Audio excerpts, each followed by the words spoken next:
சற்றுமுன் வெளியான தகவல். வங்கியில் கடன் வாங்கி மாட்டிக்கொண்டிருக்கீங்களா? தப்பிக்க இத்தனை வழி இருக்கு. அது சொல்ல பார்க்க போறோம். நீ நம்ம சேனல சப்ஸ்கிரைப் பண்ணாம இருந்தீங்கன்னா, மறக்காம லைக் பண்ணிக்கோங்க, சப்ஸ்கிரைப் பண்ணிக்கோங்க. மற்றவர்களுக்கு தெரியப்படுத்த ஷேர் பண்ணுங்க.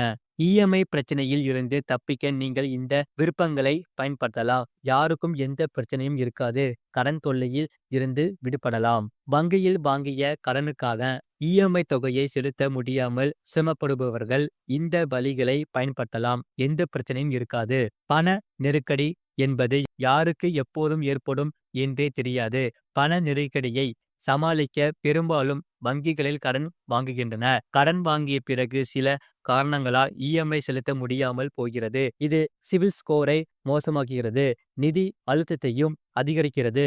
இந்த சிக்கலில் இருந்து விடுபட வங்கிக்கு செல்வதன் மூலம் நீங்கள் பிரச்சனையிலிருந்து தப்பிக்கலாம். இன்றைய காலகட்டத்தில் மக்கள் தங்கள் பல்வேறு தேவைகளுக்காக கடன் வாங்குகிறார்கள். அதற்காக அவர்கள் ஒவ்வொரு மாதமும் ஒரு குறிப்பிட்ட தேதியில் இஎம்ஐ செலுத்த வேண்டும். சில காரணங்களால் நீங்கள் சரியான நேரத்தில் இஎம்ஐ செலுத்த முடியவில்லை என்றால் அபராதம் செலுத்த வேண்டியிருக்கும். இது தவிர வங்கிகள் சட்ட நடவடிக்கை எடுக்கும் அச்சமும் உள்ளது. இருப்பினும் உங்களால் இஎம்ஐ செலுத்த முடியவில்லை என்றால் கவலைப்பட தேவையில்லை. முழு லிங்க்குகளுக்கு கிளிக் பண்ணி பாருங்க.